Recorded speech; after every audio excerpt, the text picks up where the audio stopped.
Fucking hell, your hair grows fast. You skinned that before you went to Ireland? Yeah. Yeah. It's mad, isn't it? Yeah. Imagine.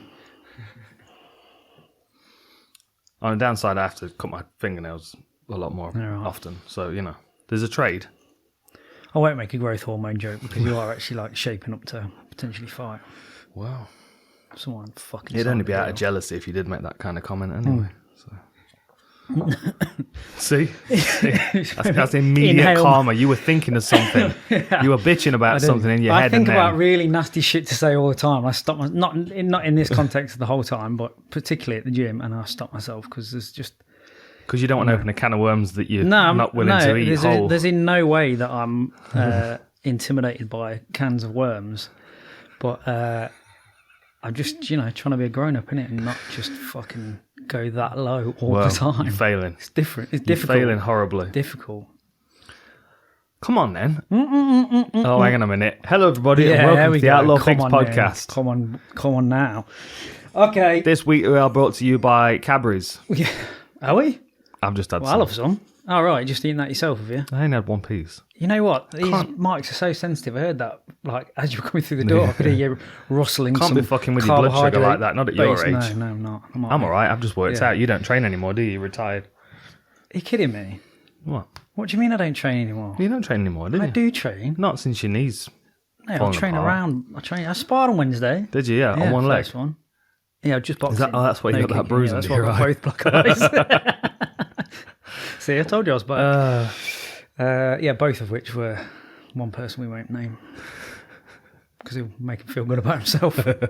Today's show is brought to you by C4. I don't know why I need to say that twice, but maybe I should have some C4. Brought to you by C4. Check out c4energy.com, and if you are in the US, use the code FULLREPTILE at the checkout and you'll get 30% off your order. I'm well informed. Starburst Flavor C4 is alive and well in the US. Is that right? And being guzzled. It's not over here yet, but it will be at some stage. It's going to be dangerous in the gym. It's flooding the gym right now. Not Starburst Flavor, but everything else. Yeah, I had to set one of the mats off the wall the other day because someone had spilled one down the side of it. I will bet everything I own on who that person was. Yeah, I don't know. Everything. And he'll be denied. Of course. deny, and then lie. It won't be Jimmy because he won't waste a drop of it. No. He'd have hoovered it up afterwards. He actually crushes the cans like Popeye does with his spinach while he's pouring the last drops into his mouth. People in the UK, don't worry. Don't worry. Something's coming in the new year. Do not fret. Yes, don't fret. Your caffeine-based beverages will be with you in the new year. We will have a deal for you in the new year. It's just not quite there yet. We're also sponsored by ourselves. Woohoo! The Full Reptile Collective. Check out fullreptile.co.uk. You'll find all kinds of stuff. Training t-shirts, training hoods and tracksuits. The boxing, like the Full Reptile boxing, Full Reptile martial arts. We have sweats. We have a very, very limited supply of Roughhouse Fight Team tees and sweats, don't we? Which we will try and restock pretty soon. Loads of stuff available on the site. Go check it out. And if you do go there, use the code OUTLAWED and you'll get 10% off your order. We haven't changed that to Don't Tell Wad yet, but it's not too far away. There we go. There are two sponsors for today. Welcome That back. can be our Black Friday code. Yeah, there you go. There we go. Yeah, there we go. Just keep it. Don't tell what. Yeah. Nice. It should be a man. What was your favourite, 267 or 268? Oh, I wasn't expecting a hard question like that off the bat. Yeah, just keeping you on your toes. 267. Was it? Yeah, it was. It was. Yeah. Jan Sandhagen was awesome. I think I know. To watch Makhachev do that to Hooker and Chimaev do that to the Leech, that was... They were both very, very impressive. Shit, I mean, there were good fights on both. I think one of the reasons I was a bit soured by 268 was Frankie. Oh, we said it, didn't we? I know. Like, it never gets any easier to watch. You're like, oh. No good, man. And he looked small, and he was the lightweight champion, and he's now a small bantamweight. Like, what does that tell you about the sport? So uncomfortable. Can you imagine him in there against a lightweight now? No. I can imagine the size difference. Cheeto looked like a lightweight fighting a bantamweight. Yeah, right. Yeah. No, it's no good. I just don't like it. And anyone that is in not that I'm suggesting people are badgering him to keep going, but anyone that is pushing him forward to keep going, they ain't going to be there in 10, 15 years' time. I don't think anybody is. Can't talk. I don't think anybody is. Yeah, maybe it's him pushing himself forward.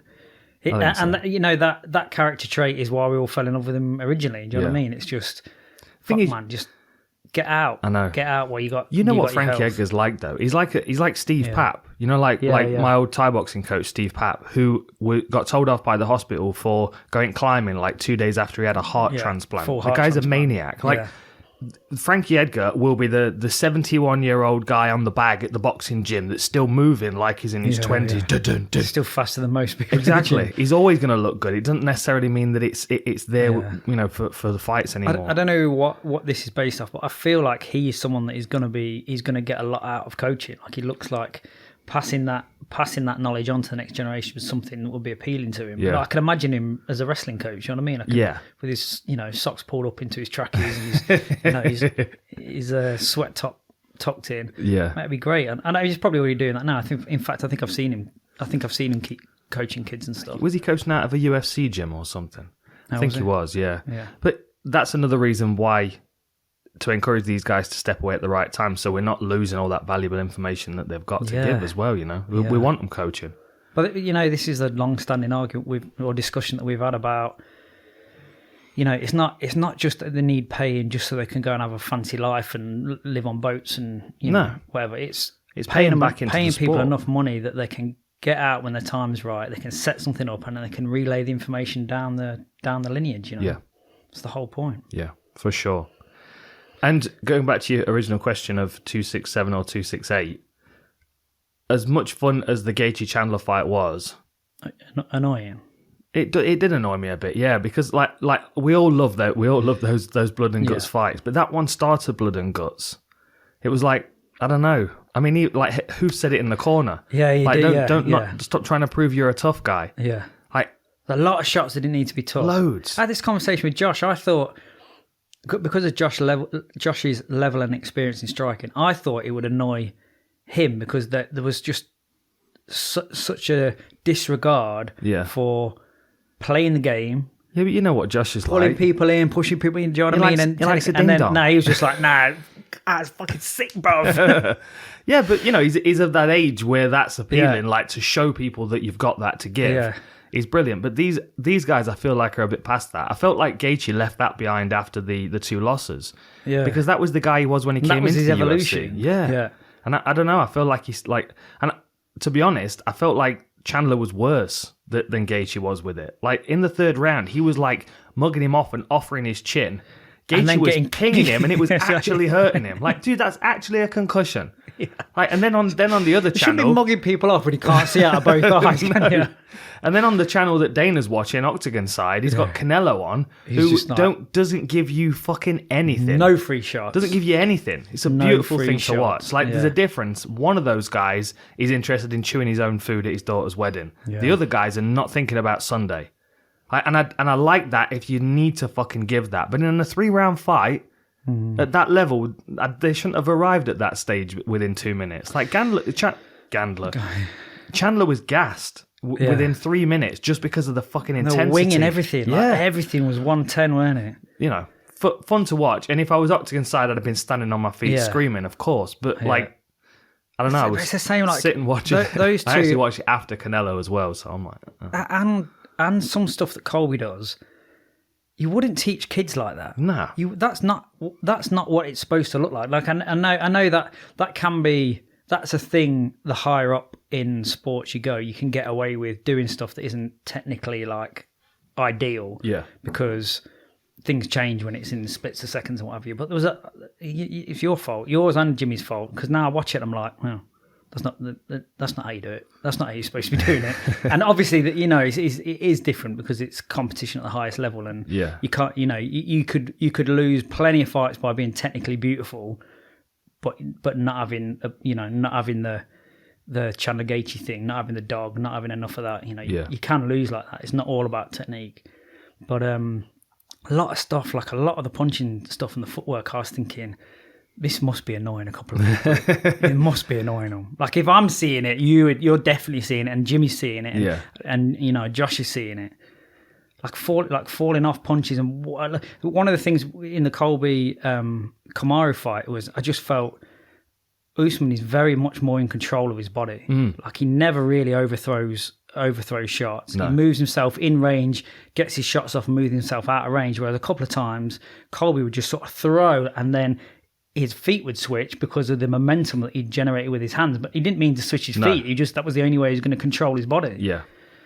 And it's exactly. Like, this is top level. Yeah, but it does happen to Usman as well. But he's usually the point of difference between the two is Usman's got a little bit more power, a little bit more reach, and a little bit more control over the first couple of 3 punches of his combination. But there was even a point where they were trading back and forth. I think it was the third round.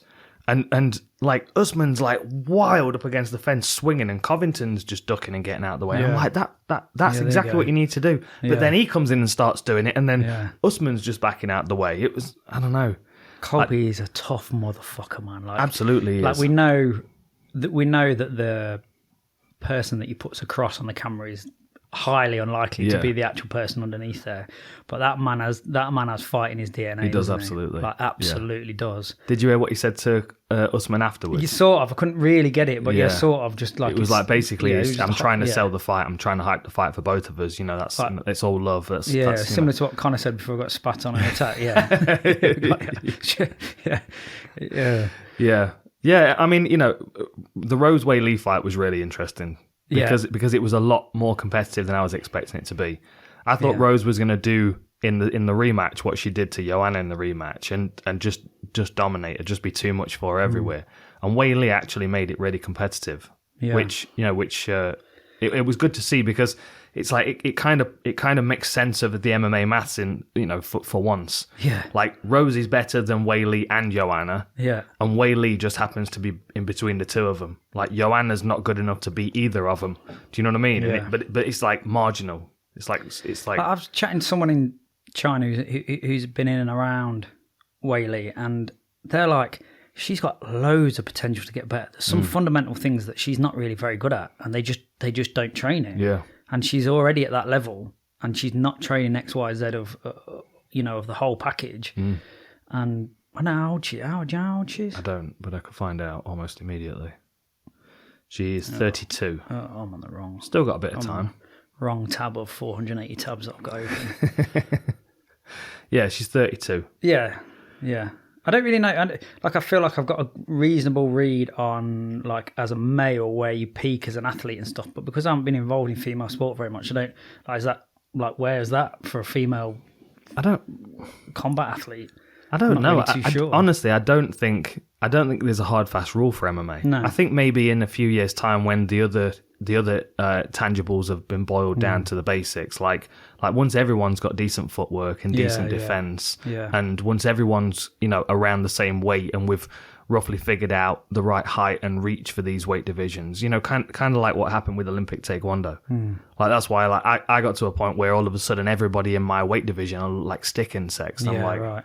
Oh, this is shit. They just have to waft the foot near you to get a point now. But in general, like, if you're bigger and slower, you peak later. Do you know what I mean? You lose speed and you lose explosiveness earlier.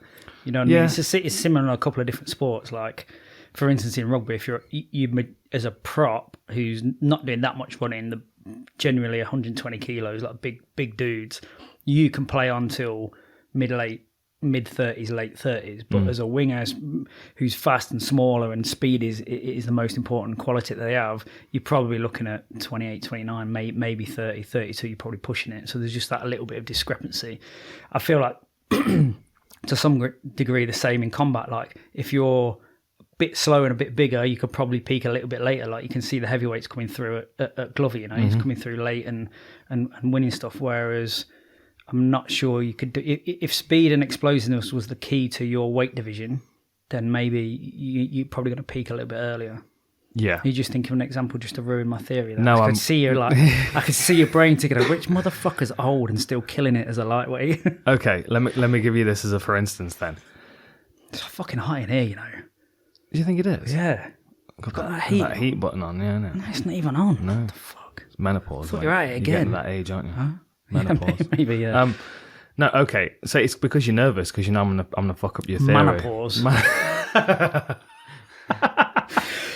Forgive me, I'm just going through the menopause. Go on then. That's why you take 6 months off training because you're injured. Distract you from of this theory destroying example. It's an anomaly. No. Before we start, it's an anomaly. I think if you're looking at a refined skill set, we can figure that out far easier. But if you're looking at a sport that's so diverse like MMA, I think there's a representation. There's levels to bring up first. Like if you use the analogy of a team. So if you say, okay, a rugby team, for example, and you're talking about the prop and the winger, right? And there being the differences between their style and the way they approach the game. I would say they represent, like, a team in rugby represents a fighter in MMA. You know, like I've talked about with military analogies. Yeah. Like if you're Habib, you're a Greek hoplite with a shield wall and you just roll over the enemy, steamroll, and they cannot do anything.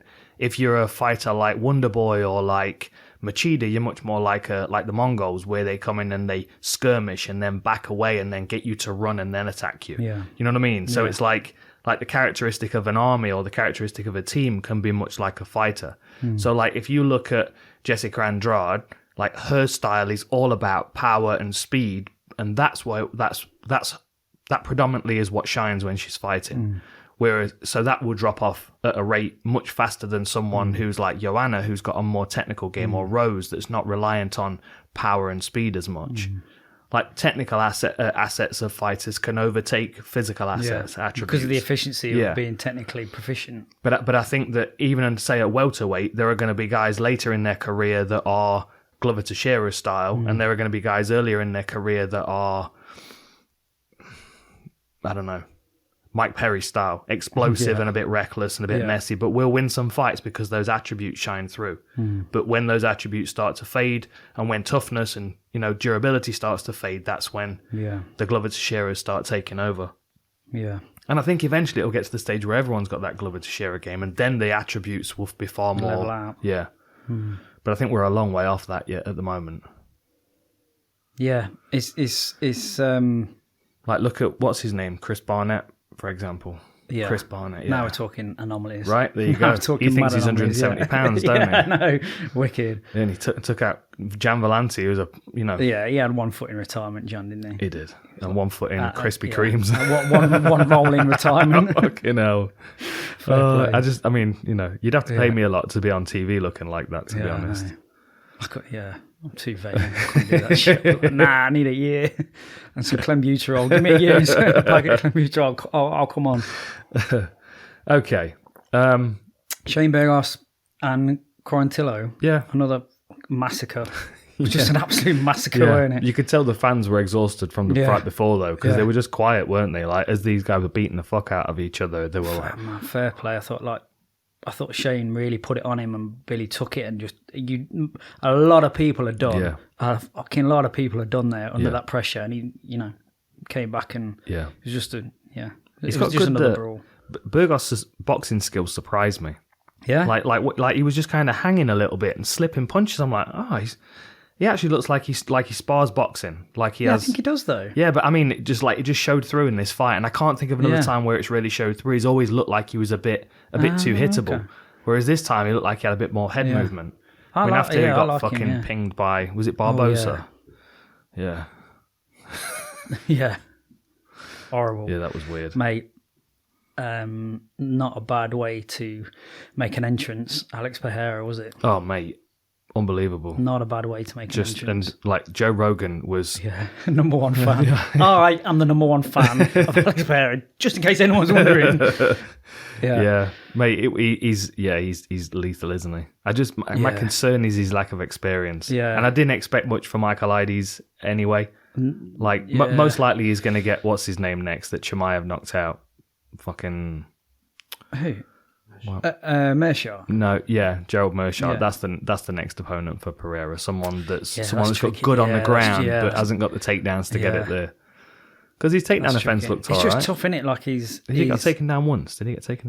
Yeah, he came out in that second round. He was just like looked like he just had enough. He's like, this is bullshit. Let's just fuck him up with this motherfucker in the face and get this over and done with. And he did. Yeah, very easily, comfortably. Yeah, it's cool. I know what you're saying. He's just. I wonder how far he can go and how quickly he can fill those gaps. What's he had 5 fights in MMA? Yeah, I know he's had a lot in kickboxing, but wasn't it? Yeah. That's not the problem, is it? You can kickbox with you can kickbox with anyone in the division. Yeah, easy. It's just whether he can fill those gaps quick enough. Yeah, or have like an efficient line to like, I need X, Y, and Z. Get them right. Don't worry about everything else. Get that right, and I'll be right. I mean, he's fucking huge for a middleweight. Yeah, he is, isn't he? He is really big. Every time I see him, I think, fucking hell, he's big. Yeah.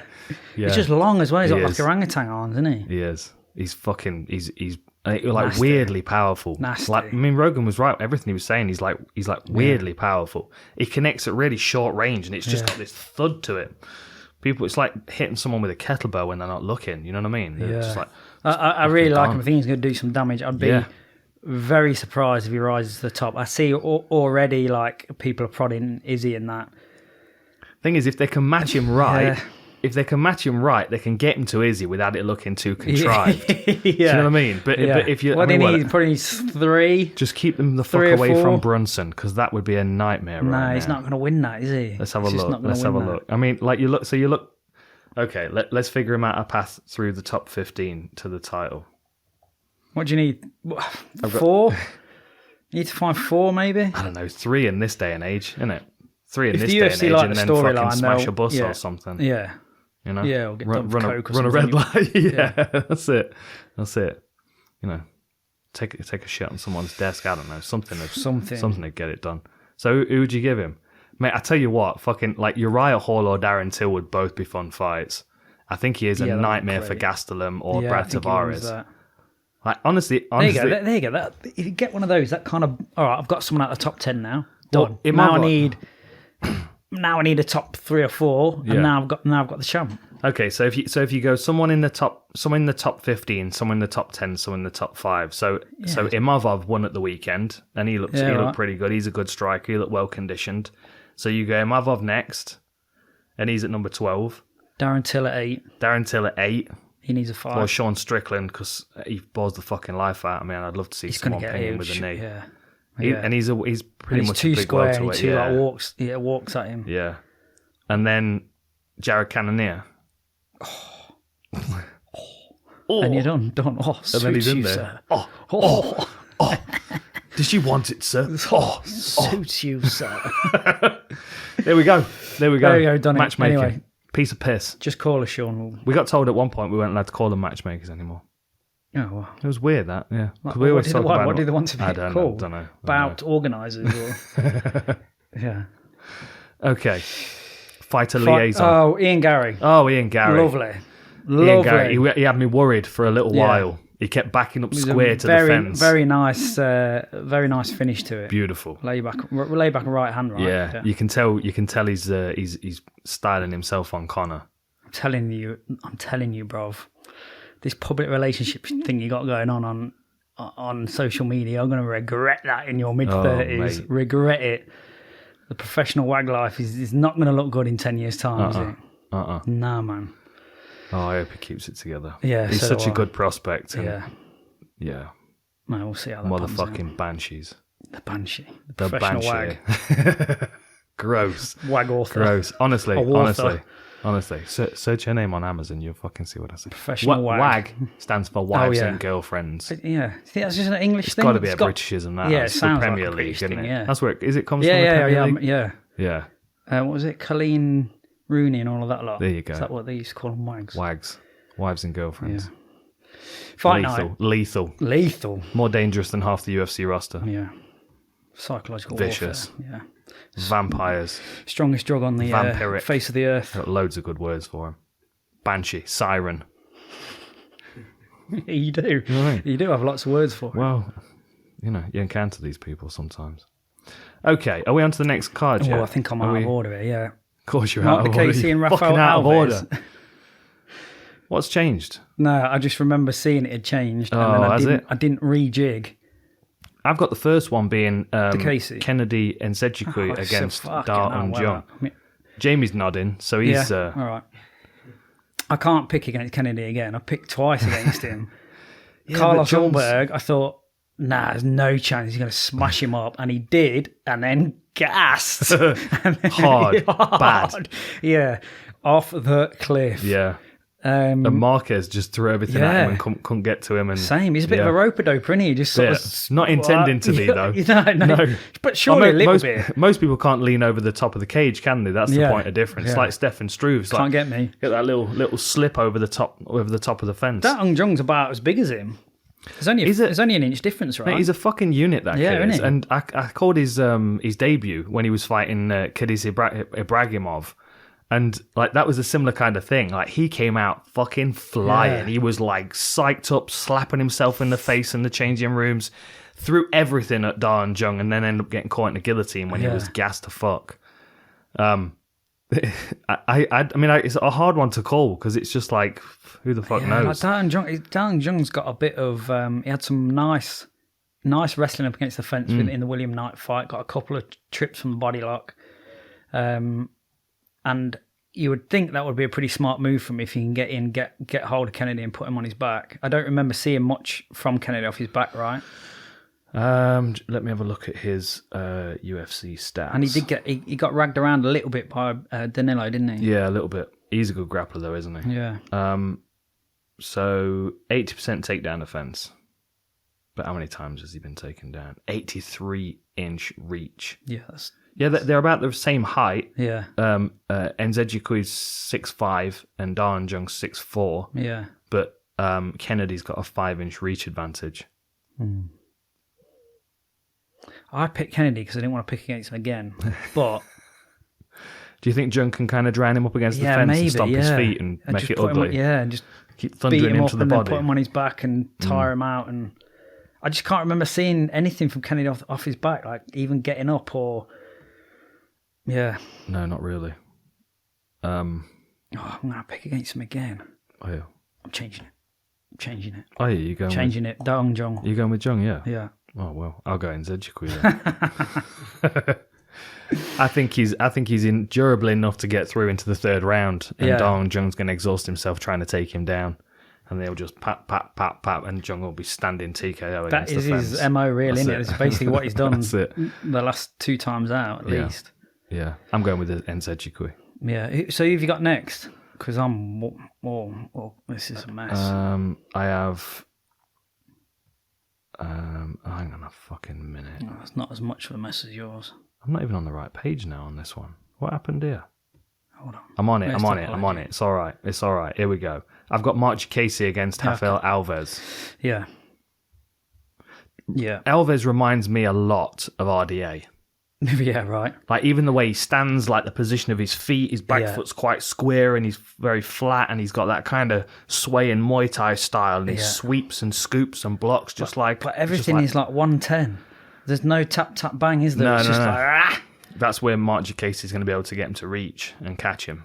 Like Diakiese is a slick striker. He's very, very quick. He's not had a great run really in the UFC, has he? He had some rough ones. But if you look at who he's lost to and where they've gone on to now, like he's, you can understand it, kind of like Fiziev, Hooker, Hakparast, and Drakkar Close. They're all doing pretty good. Yeah, and they all did a similar kind of thing where they walked him down. Aside from Hooker, I mean Hakparast in particular, they walk him down and make him uncomfortable. Don't give him that space, kind of like what Khabib did against Barbosa. Right, like, he's got a heavy kicking game, so take all of his space away. Don't be a bit reckless in the kicking range. Just get close to him and back him up. Like, I mean.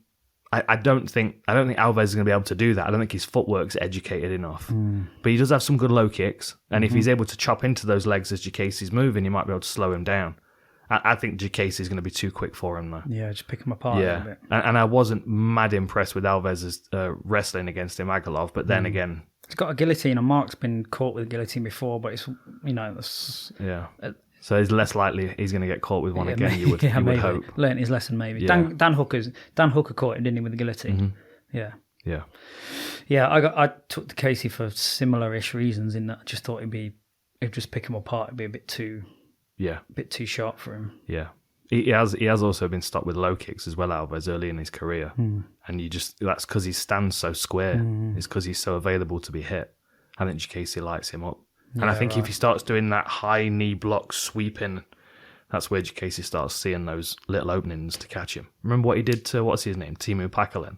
No. One of my favourite John Gooden lines, he said he's marbleized him. He just went stiff and just very slick. Like Lion the Witch in the Wardrobe. There you go, yeah. The Ice Queen. There you go. Okay, so you're going with Diakiese as well, yeah. Yeah, wicked. This one, I think he's going to be a... Hold on, which one? Because I'm out of order here. Of course you are. You're being out of order by not telling me the order. Courtney Casey versus Liana Jojua. I've got to scroll. Oh, shit, his notes are out of order. Whoever did your notes, you've got to have a word with them. I told him to make sure. Fucking hell. It's in here somewhere. Go on, you say what you want to say, and then I'll correct you in a minute. Nice. That was like, I basically said that pretending to be you. That's what you should say to me. Just going to have what was that? Just going to have a C4 hole. Carry on. I think this is going to be a hell of a scrap. Courtney Casey's not particularly quick. She's not particularly explosive, but she's got experience and she's tough as fuck. And she's got that nice, steady walk you down Muay Thai style that I think might be problems for Jojua because she does stand very still. Like if you think what Miranda Maverick did to her, that lead elbow smashed right through her guard, opened her nose up. That was, that was just because she was just hittable. Yeah. And obviously Maverick's a bit quicker, a bit more explosive. She got like, Jojua gets dominated a bit physically as well, like Sarah Morris. Sarah Morris, yeah. Sarah Morris she's just sort of like, even just her posture just sort of dominated her and forced her backwards, and she looked really uncomfortable. Yeah. She got lit up a little bit by Bell Bitzer. Yeah, Bell Bitzer. Bell Bitzer. Yeah. Yeah, but then she armbarred her. Well, then she armbarred her, which that's what I was going to say. She was getting lit up a little bit before that. And then I think Bell Bitzer initiated the clinch and then paid for it pretty badly by getting armbarred. I'd have to watch that one again to remember it clearly. I think that she can get Courtney Casey reaching and overextending and make her takedowns easy if she's willing to engage a little bit on the feet. Like if she spends the first 90 seconds giving no intention of a takedown whatsoever, and she's just there and she's, catching her with that jab and, just keeping it basic and keeping her feet moving, then and keep backing away. Courtney Casey's going to keep stepping to strike, and she, like I said, she's not particularly quick. Yeah. So it might be a case of her being able to get to step and then catch her. Power double. She's 9-9, Courtney, isn't she? But a lot of them have been splits and decisions, and then obviously like an armbar to Gillian Robertson, but that's what she does. A lot of decisions. Yeah. I wanted to watch the JJ Aldridge fight, but I couldn't because, do you know why? With Fight Pass shit. Fight Pass being a piece of shit again. No, of course it was. I couldn't watch it. How many have been on the 38th week in a row? Still being a piece of shit. Yeah, I think she's a little bit too much for Jojua. Yeah, do you think? A little bit, yeah. Okay. You're going with Courtney Casey? Yeah, I guess by that tone you're going with Jojua. I think she'll take her down and beat her up on the floor. Do you? Yeah, I do. Yeah. I think it'd probably be a decision, and I think she's probably going to have to work hard for it. Courtney Casey will make it difficult, but I think if Jojua comes in with a smart game plan and gets her to step to strike, she'll be able to take her down and be problems for her on the floor. Cool. Plus 8-4, she's younger as well, isn't she? Like Courtney Casey, 34. Yeah, 9-9. You don't see that. In the UFC, you very rarely see like a. You're doing the women's divisions a bit more. Maybe. Like Sarah Morassa's record's a bit like that as well. There are a few in the women's divisions. Randa Marcus, another one. Yeah, the pool's quite small, isn't it? Yeah, it is. Yeah. But then because they've been swimming in a pool of hard fighters, if you release them to a different organisation, they go good. Yeah, they either won't get matchups or they'll beat everybody you offer. Yeah, so Jojua's 26. She's just got more capacity for learning, I think, at that age. That's the other thing. And, So we split. Yeah, she didn't want that fight to be stopped either. No. She's loving it. She's loving getting beaten up. Yeah. I won't tell you why it was. I'll tell you a different time. It's bad. Really something to look forward to. Really pissed me off. No. Sometimes they'll really look after a fighter, and other times they just fucking will throw them under the bus. Let them go, yeah. And the reasons I was given for that one being stopped was due to her gender and her age more than anything. I'm like, what the fuck? Like, that's not how it works. But she's pretty. Yeah. I need to keep her pretty. Yeah. Maybe the doctor shouldn't be following our Instagram. Yeah. Oh, so you're just going to tell everyone now? Right. We're gonna, fucking just annoyed the fuck out of me. Yeah. Like, who are these people? Okay, anyway. Who we got? I've got Sean Woodson against Colin Anglin. Yes. Fucking Anglin had a rough night out against Bagdasarian, didn't he? But he was sort of doing all right just for a little bit. You know what? I watched it earlier today. He got caught with a body kick about a minute and a half in. Yeah. Much like the one, Colby's first fight against Usman when he got hit with that uppercut. Yeah. It just seems to, honestly, it seems to deflate fighters and they never get back. It's like he had good moments. Life force just drain out of you. I mean, I get it, but... He had good moments. Yeah. But... He's got a bit of a chin on him. Not like a growth chin, but he's just got a bit... He can take a shot, can't he? Yeah, for sure. Yeah. But I like Woodson. I mean, I think he's very. There's a lot going on in his feet are switching seemingly at random intervals and rhyme or reason to. His hands are all over the place. His boxing seems quite like straight punching seems pretty good. Yeah, got a fucking long jab as well. Yeah. He's got a really long jab. He's a very odd shaped human, isn't he? Very odd shaped human. I think he is. I think he's going to cause him some problems. I can see Colin's very athletic, pretty built, loads of power. My inclination is that Woodson's probably a bit sharper than him and can probably keep distance and pick him apart. Agreed. Yeah. Like Anglin can do this if he's able to close him down and take him down. Get hold of him. Because that's the only time we've seen Woodson struggle in the UFC was when he was doused by what's his name, Julian Erosa. Aside from that, he's been cruising. And you think about his fight on the Contender Series against Terence McKinney, where like he was taken down, he was forced to defend his back first and part of the second round, and then he was able to scramble back to his feet and then just kind of like Alex Pereira, just slide straight into a flying knee and knocked him out. Like that's the kind of circumstance I think he could catch Anglin with, because Anglin needs this fight on the floor. Like, I mean, check this out as far as UFC stats go. So similar records: 8-1, 8-2. So one more fight, one more loss for Anglin. 5'9" with a 71-inch reach for Colin Anglin, 6'2" and a 78-inch reach for Woodson. That's massive. That's a 7-inch and combined reach with how advantage. sort of unorthodox and jerky is going to be difficult to pick and read what's going on, isn't it? For sure. And that fucking barge pole of a lead hand that he's got. Boom, boom. Yeah. I think Woodson's going to fuck him up. I don't have the biggest legs in the world, but he's got two twiglets hanging out of his shorts. Can you imagine if you get in and get your hands together around them two little legs? It's going to be a pretty easy takedown, isn't it? I mean, I think Anglin, if he times his takedowns well, I think he can ground him. But, I mean, Woodson's got 81% takedown defense. You know, he's a good fighter. I think he could be real problems for Anglin. I think he'll win. I think Woodson's going to get that. Sweet. Okay. Back to where are we at? We are Miguel Baeza. Miguel Baeza against Chaos Williams. Yeah, I think I picked Baeza in the lead up to the Ponzinibbio fight. Annoyingly, you said Ponzinibbio would be too much for him, and Ponzinibbio was too much for him. I believe. But he's fucking good. He's good, isn't he? Mate, honestly, he is good. And you look at the way he's beat people as well. So he's got that, like, he hacked the legs of Aldana to pieces, dropped him, and then followed him to the ground. And Aldana wasn't hurt head-wise. He just curled up in a ball because he didn't want to keep fighting. This, I'm done. Then Matt Brown. Yeah. And then if you think how he did that as well. So he went power low kick, step back into a left hook counter because Matt Brown got banged with the low kick, stepped in hard because he was pissed off and walked straight onto a counter. And then arm triangle against Takashi. If Paul was going to work on anyone, you'll pull Matt Brown like a motherfucker, He's the guy. You? It's like fishing with emotional that guy. pull. Yeah. Yep, got him. Here he comes. Yeah. And, and in the Sato fight, he was mount arm triangle, set that up. Beautiful finish.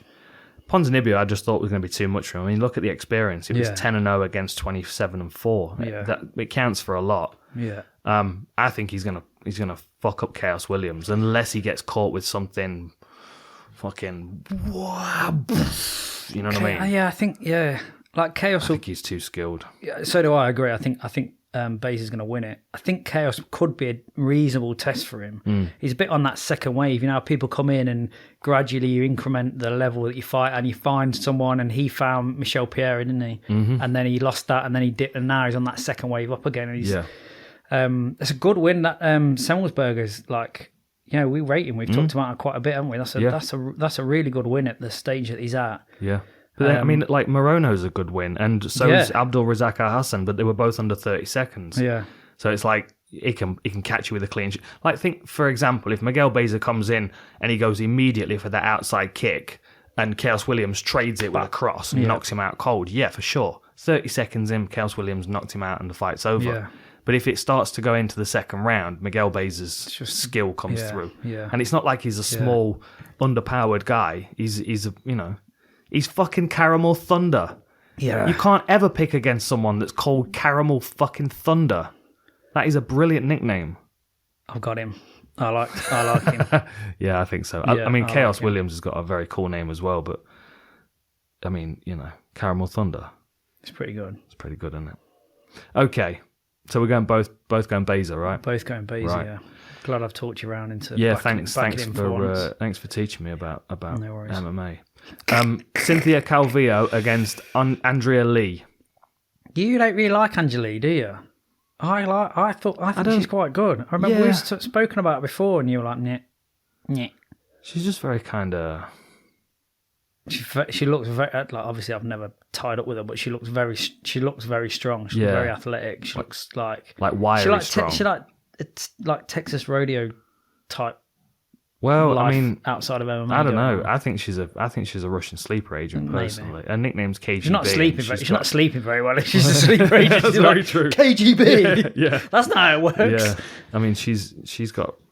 Well, look at their topology picture. What the fuck? I don't know. That can't go down well in Texas, can it? I don't think so. I don't think so. No. If Zhang Weili came out dressed like that, there'd be all kinds of uproar. Yeah. I think she's pretty good. Like, she's not. She looked really good in her last fight against Shevchenko, but then Shevchenko struggles on as soon as it hits the floor. And Calvillo's got good wrestling, and she's a fucking pit bull of a fighter. Calvillo is. Lee struggled a bit with Roxy. I thought she was doing really good with Roxy, but Roxy just wouldn't go away, would she? She just kept in it, and eventually she just sort of turned the tide a little bit and tied her up and beat her up a little bit on the floor. And I can see Cynthia getting that top position, maybe that top half guard, and just beating on her a little bit, and Lee not being able to get to her feet. Yeah, but I also I don't know if Andrew is just a little bit sharper on her feet, and she looks like she hits quite hard. She hasn't, obviously she hasn't been knocking people out, but she looks like she could do a bit of damage. Yeah. She does. She the one thing I did notice when she gets tired, she narrows her stance to almost feet like next to each other. Yeah. And that's not going to go great if Cynthia's going to blast double on her. Not at all. If she starts getting tired. My concern with Calvillo is that she tires herself out wrestling, and Andrea Lee makes it difficult enough to take her down. Yeah, and she's athletic and she's strong, and it's not going to be an easy. 57% takedown defense for Andrea Lee. She's got a 5-inch reach advantage though, 2-inch height, 5-inch reach advantage, high volume of strikes landed per minute, slightly higher striking accuracy. She's there or thereabouts. Like Laura Murphy split with JoJo, split with Laura Murphy. Lost the decision to Roxy. Like, she's there or thereabout in that mid tier of that division, isn't she? Yeah, she is. Which way are you going? Lee. Yeah. Yeah. No, fuck it. I'll go Cynthia. I just like disagreeing with you. Yeah, I know. I'll go Cynthia. I think she'll win a decision wrestling her and beating her up on the ground. Yeah, why not? All right. Why not? Who you got next? I've got Thiago Moises against Joel Alvarez. Yeah. Have you got notes on this? No, well, yeah, I watched his fight with Makhachev yesterday, and at one stage he double legs Makhachev, passes his guard, gets fucking really excited, makes him turtle, gets so excited, gets on his back, and then just falls off the front, and he's like, oh shit.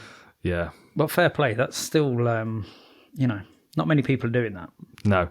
I think he's more well-rounded than Alvarez, and I think due to the size, the height and reach of Alvarez, I think it makes more sense for him to grapple with him, and I think he can. I think he's going to be able to ground him. Yeah, I do. You think Alvarez will ground Moises? No, Moises will sit. There's you look at So it's 5'9" against 6'3". It's a 70-inch reach against a 77-inch reach. This is not going to go well for young Joel. I think he's going to get taken down and mauled. I think he's going to get beaten up bad. Yeah. Moises is a good fighter. Good. Yeah, he's a good fighter. I think he's a better size. I think he's a better size for this weight class as well to be able to apply a lot of strength to his opponents. I don't think Alvarez, unless he's really sharp with his Muay Thai and he's able to catch him with knees or something on the way in, but the level as well is different. Alvarez has not been fighting at this kind of level. Dariush, Ismagulov, and obviously Makhachev. I know he's lost those, but there's someone else that I feel the same about on this card. There's still, even just being in there, even though you've lost, you spent time in there at that level. It does something to your experience. I think Moises wins this. I think it could be a rough night for everyone that's tried to take down Yoel Alvarez has taken him down. Right. It's never a good stat. No, that's not a good stat. I think he's in the same stats as me for that one. Yeah, right.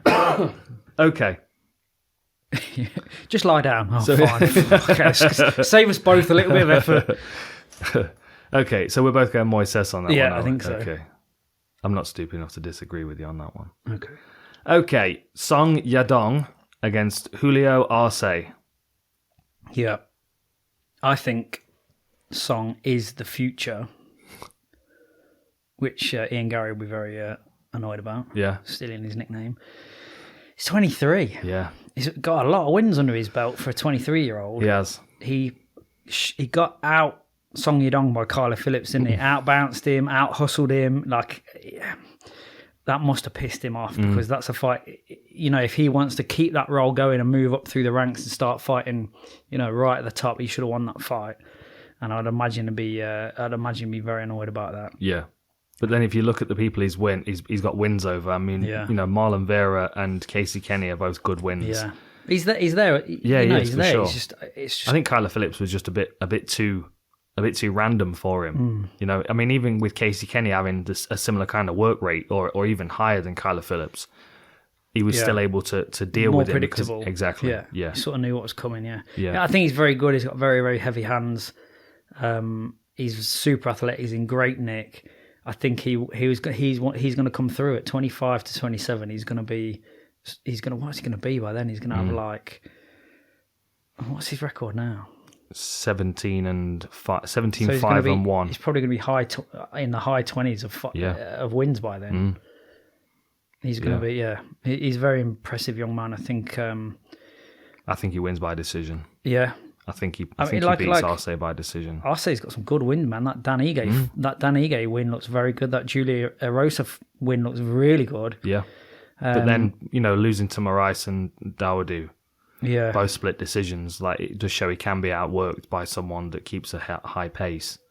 Yeah, he kept tempting Andre Ewell to stay in the pocket and bang with him. And if he plays that game with Song, he's going to get hit real hard, isn't he? Yeah. I think he might have a bit of a rough time. Yeah. I think Song by decision. Yeah. Yeah. Okay. Main card. No, that was first one on the main card. Was it? Yeah. Surely. Roman Dolidze against Kyle Daukus. Another two guys that have got very similar records. 9-1, 10-2.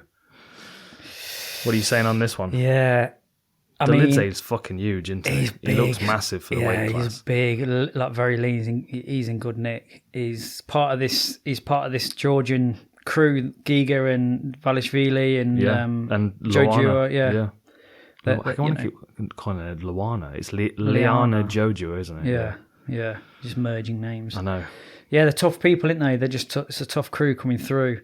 He took a very exhausting but kind of safe route against Staropoli, didn't he? Yeah. And he just pinned him up against the fence and, just kept wrestling and kept wrestling. I just wonder whether Kyle is just a bit too sneaky for him, know what I mean? Like do you think the older Daukus is better? I don't know if he's better. I think they're very similar versions of one another, but I think the attributes transfer much better at heavyweight. Yeah. Yeah. Yeah. Like Chris Daukus looks fast at heavyweight, and he looks about the same speed as his brother, and his brother's at middleweight against guys. Kind of normal. Yeah, normal. But then Dolidze is massive. I mean, he might be quicker off the mark and a bit slicker. Yeah. And I think he is. They're both well rounded, the Daukus brothers. Yeah. Both got good jiu-jitsu as well. Yeah, I'm just a bit torn that Kyle will be too sharp for him, but ultimately, most of the time when we talk about a fight where you're like, listen, one guy's a really fucking good wrestler, he's probably going to drown him. When it comes down to it, that's normally what happens. There's like a bias towards the style, isn't there? Yeah. And if he really wants to, like with Staropoli, if he really wants to just lean up against you on the fence, it's pretty hard. The emphasis is then on Kyle to make that not happen. For sure. And that's A, exhausting, and B, very, very difficult with a competent wrestler like Roman. Yeah. The other thing as well is that this was supposed to be Daukus against Kevin Holland, wasn't it? And Holland got injured. Yeah, so it's a completely different... Yeah. I don't know how long ago that changed, though, do you? No, I'm not sure. I'm not sure how long. Completely different prep, you would imagine. Yeah. I think Dolidze will do what he does. Yeah, just be a bit stronger, a bit more physical. Yeah, just kind of. I think he'll get a little bit lit up on his feet, and then he'll close the distance. He'll pin him up, and we've seen he can do the take no risk game. Oh shit, I'm getting lit up by Kyle. Right, I'm going to take all his space away from him. I'm going to pin him up against the fence, and I'm going to exhaust him by leaning on him. Yeah, that's doable. I think I think he might win that. Yeah, this fight's not on the Wikipedia card. Oh, it is a bit lower down. Oh, I've changed camps. I'm Topology or nothing anymore. 8 submissions. Wikipedia let me down too many times. 8 submissions for Daukus as well. That's something to consider. I mean, let's just go through this. Right. So what is it? 1, 2, 3, 3 rear naked chokes. 1, 2, 3, 4, 5 Bravo chokes. Has Roman been caught with a sub? What's his one loss? Oh, your internet is pretending it's I'm on it. His one loss is a decision. No, is it? To Trevin Giles. He's not been caught. He's only had one loss, yeah. Yeah, I don't know. I think Daukus will sub him.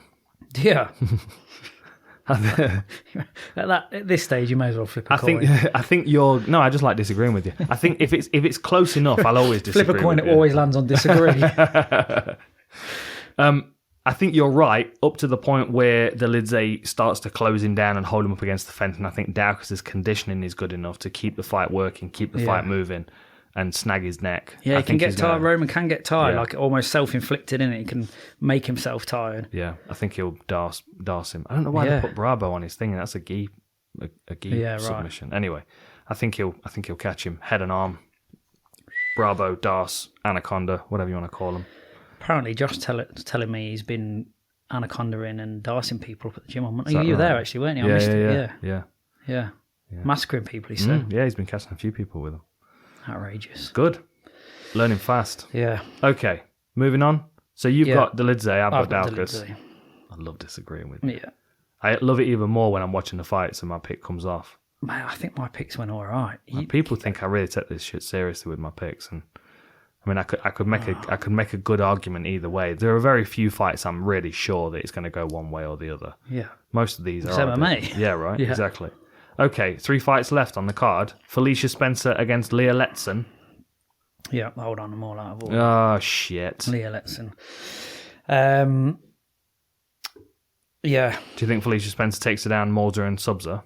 Because that's what most people would be expecting. One thing I will say about Leah Letson is she's a heavy-footed southpaw striker. Did you see that head kick against Elizabeth Phillips? Yeah, no, but she asked for that. Yeah, she was leaning onto it. She kept leaning. But I thought that was a good read, good insight into Letson, because you almost saw that she'd seen it, and she was like, "Oh, motherfucker, do that again." Yeah. Oh no, not this time. I'll do that again. Oh, bang, whack, and she dropped her hard, didn't she? Beautiful. Yeah. I mean, her only loss on her record, aside from her first pro fight, which was a split decision loss back in 2014. I mean, she was 6-0 as an amateur as well. Leah Letson. Yeah. She lost that fight against Macy Chasson with the knee to the body on the Ultimate Fighter. I know. Sickening. Yeah, sickening. Thud. But then she's got that win over Stolyarenko in her last fight on the finale by split decision. It's quite a good fight. Yeah. I mean, she's you had a look at couple cancelled Felicia's as well. It's been a while since she fought. That was 2018. Oh, yeah. She was matched up twice in 2019 and has not fought since. It's been a while she's out. Yeah. But then who knows what she's been working on. I mean, Felicia Spencer's good. She gets a bit ragged on the feet, though, and that's what we saw in her fight against Nunes, where she was a bit too hittable for her. You know, a bit too She's on a bit available. of a tough run, but if you look at that run, who she's lost to, Amanda Nunes to a decision. She had a bit of a tear up with Norma Dumont, didn't she? And Norma can bang. Like she's got heavy hands. She took her to a split, I think. Mm-hmm. So it's not. She's got that sort of taekwondo background, right, where she snaps that front leg up real fast and catches people. Yeah, a few different angles and whatnot. The question is, can Felicia Spencer take Leah Letson down? I think so. You do? I do. I've got Spencer. I think. I always think Spencer's not as good as she is, and then she, even when she loses, I feel like she performs relatively well. Yeah, she is. She is good. She is tough. Yeah. She is durable. She gets a bit scrappy and a bit messy, and that is a concern. But I mean, she's also been in the UFC for a bit as well. She's a while. I just think Leah Letson's going to do it. Do you? Well, height advantage by an inch, reach advantage by 3 inches. Yeah, height and reach definitely win. Higher strike rate, less strikes absorbed per minute, higher striking defense, 100% takedown defense compared to Felicia Spencer's 10% takedown accuracy. Fucking hell. So, I see your Felicia Spencer and I raise you Leah Letson by TKO in the third. Oh, it's same finishes now. I think she might stop her, I think she might catch her with a body kick. I could see that I think happening. You're underestimating Spencer again. Yeah, maybe. As I do most of the time. I just like to disagree with you, though. I know. Okay. Where are we at? We've got co-main event, which is Ben Rothwell against Marcus Rogerio de Lima. This is going to be Ben Rothwell doing what he wants. I like De Lima. He's been choked 5 times. Mate, he's been neck choked 5 times. Sometimes, how else are you going to choke someone? You can't exactly arm choke someone, can you? Like, choke your arm. Do we really want to have this conversation about how you choke someone? Anyway. No. Unchoke them. De Lima, if De Lima looked like he does in his Tapology photo, I would be picking him. Yeah. But I've never seen that version of him. No. It's photoshopped. He just kind of, that looks like him at middleweight. Yeah. And now he's a heavyweight and he's just kind of... He has got some legs on him. He has. And he throws every single kick at exactly 100% of his capacity. Come on, Ben Rothwell's going to go choke him into. He's definitely going to choke him out. He's going to catch him. He's going to put that belly on the back of his head. Mate, he hasn't been... The last person to stop Ben was Gabe Gonzaga in 2013. He's a monster. He's a monster, yeah. He is a monster. I think De Lima will look better in his striking. Like, he just looks like he's a striker, doesn't he? And I think Ben will take it. And I think he's quite wily, isn't he? Like, he rolls a lot of stuff and he absorbs a lot of stuff. And you could think that he's getting hit, but he is getting hit. But 70% of that has been taken off by sort of head movement and whatever.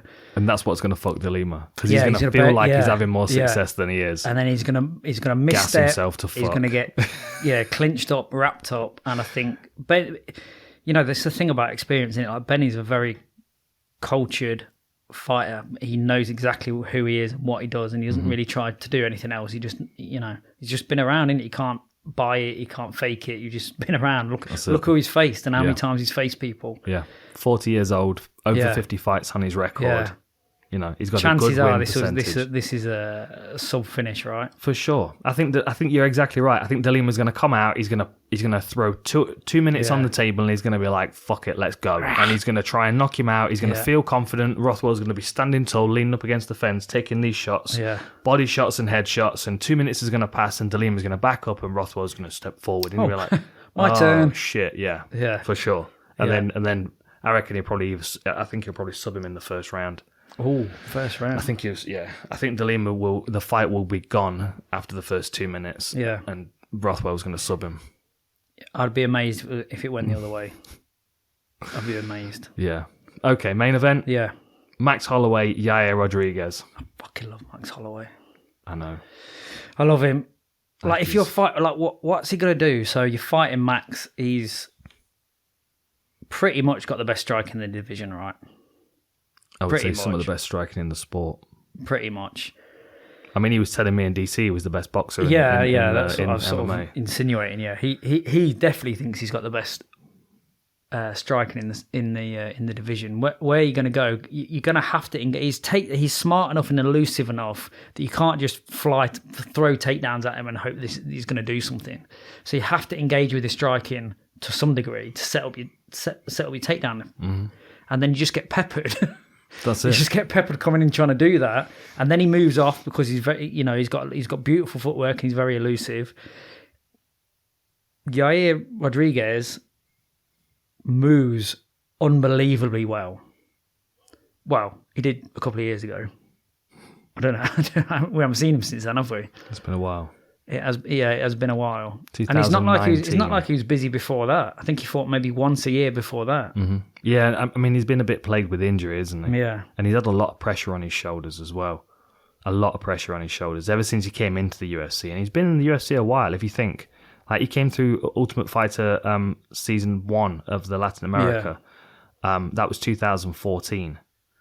He's very elastic and he bounces, he throws axe kicks and he's spinning attacks and he's that powerful body kick that he dropped Jeremy Stevens with. It was just like basically samurai sworded him in half, didn't it? Yeah. Beautiful. Yeah. But I can't imagine he has enough to deal with Max. I don't think he'll have the space to offer much for Max. No. Like, so if I look at like the way that this plays out, so long range, outside kicking range, Yair wins. But how long does it stay at that range? Probably 2% of the time before Max closes it down into boxing range. And Max knows that. Yeah, like, do you know what I mean? Like he's a tactician as well as an. Like the question is that first round, because if you look at the stats for Max, he goes first round he's not throwing much and he's not particularly accurate. Then he gets a bit more accurate and throws more, and it goes up and up. And then by the time he's into the championship rounds, he is landing almost everything he throws, tagging people with whatever he likes, and like they can't keep up with him because he's gotten more oppressive and aggressive as the fight's gone on. And I just think like if he starts with that space for Yair, then Yair's first round will probably be the best. Yeah. Because he'll be able to throw some kicks and then Max will start eating him away a little bit. But like it goes from kicking range where Rodriguez has got the advantage to then boxing range where Max takes over, and he's very good with his footwork to hold it in boxing range. So not getting too close to his opponent. Because if he gets too close, then Rodriguez is going to be wild with his elbows. And that's a range that Holloway doesn't want to deal with. But one thing I can see happening, and I've not yet recorded the war room on it, I'm going to do that in a bit. Like I can imagine Holloway wearing Rodriguez down over a couple of 3 rounds, and Yair being kind of backed up against the fence and trying to slip punches, and Holloway clamping onto his neck. Like, do you remember what he did against Cub Swanson, where he wrapped his neck and then he chased him to the ground with the guillotine? Right. And Swanson was like mount bottom guillotine tapping. It's like, get off me. It's fucking horrible. It's an oppressive squeeze, isn't it? But like the reason that why the guillotine works so well for Max is because people try and get away from his punches. Like if you look at UFC stats, and this is a standout stat for Max Holloway, strikes landed per minute, Rodriguez is at 4.33 and Max Holloway is at 7.26. I'm sure Max is in the rankings for stat leaders as well for strikes landed per minute. And what he did to Calvin Kattar was just it was brutality. It was brutality. He stole 5 years of his life with that fight. Mate, and like how many 5-round fights has Max had? I think Yair's been there once with Chan Sung Jung. To be fair, he finished that with a second to go. Yeah, which is fair play. He can hang. But there's that amount of time you spend in there in 5-round fights. It's just you know the pacing strategy. You know what I mean? Like Max has got probably the best pacing strategy in the sport. Like you don't really see anyone that seems to have that like conscious on one level but innate on another level, that he's like, I'm going to increment. I'm going to increment. Can you hang with this? Because I'm about to go up again. Round 4, motherfucker. I'm going up again. Yeah. And, it's pretty impressive, isn't it? It is. I'm just looking at the stats to see what. Let's go with active. Yeah, that's the challenge for Rodriguez, is to keep enough space to do what he wants to do without getting drowned. Because, like, if Max can keep it in boxing range, it's going to be nightmares for him all day because he's going to be peppered at a range where he doesn't have enough to throw back at Max to slow him down. And that's no slight on him because nobody else does. I mean, like I think Poirier started well when Max went up to lightweight to fight, and I think that's the key against Max Holloway. Same thing with Volkanovski. Start well in the first round, establish a good lead, and then keep that lead as best you can while Max is getting stronger. Yeah. But like if you can do some damage in the first round, like if Rodriguez can land some body kicks or chip away at his legs or maybe even catch him with something and concuss him a little bit, catch him with a head kick or something, that might be able to give Yair enough of a lead in the first round to be able to find openings. But if he doesn't land anything significant, good luck with that. Yeah, right. Yeah, good luck with that. That's it. Yeah. If he doesn't land anything significant, then Holloway's just going to take the canvas away from him. When was that? Like when was Max wobbled? He's been rocked a few times. But recently, did Volt wobble him? Yeah. First fight he did. In the first fight he did. I don't think he did in the second one.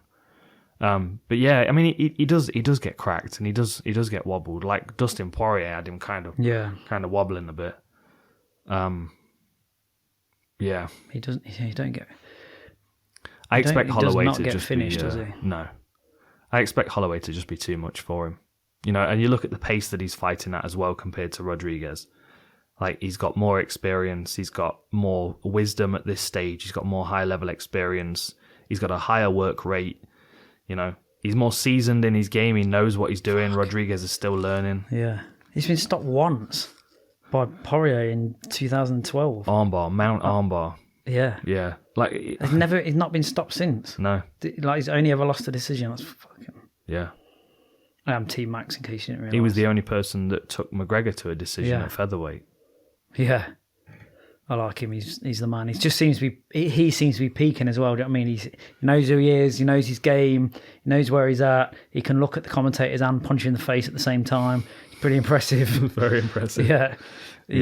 He's just in a good spot. I like when you see, like, okay, right, you're peaking. I see it in across all sports. You know what I mean? Like, you just, okay, you can...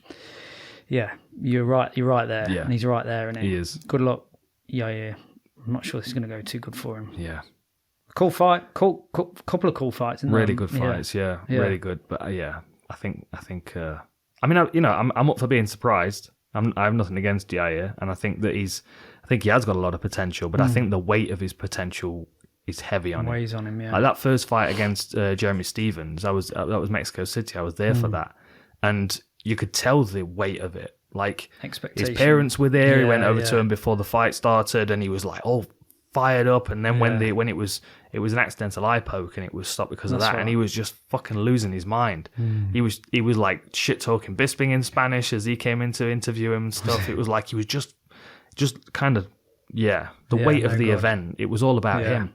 Yeah, him, main event, Mexico City. There was a lot of pressure on his shoulders, and he's a young man still. He's got a lot of skills, but he's still got learning of how to apply those skills in MMA. He needs to sort his body out real fast. If he's been struggling bad with injuries for a long time, hasn't he? Is he 29? 29. Yeah. Yeah. Good fights anyway. Yeah, good card. Like it. Right. All right. Check out C4energy.com. Use the code FullReptile at the checkout. If you're in the US, you'll get a discount, and check out fullreptile.co.uk for all of our gear, training line, casual line, all sorts, isn't we? All sorts. Big hat selection. Yeah. Oh, and I can't show you that one because we don't sell that one. That's a specialist. That's a specialist. Custom made. Anyways. See you next week. Catch you next time.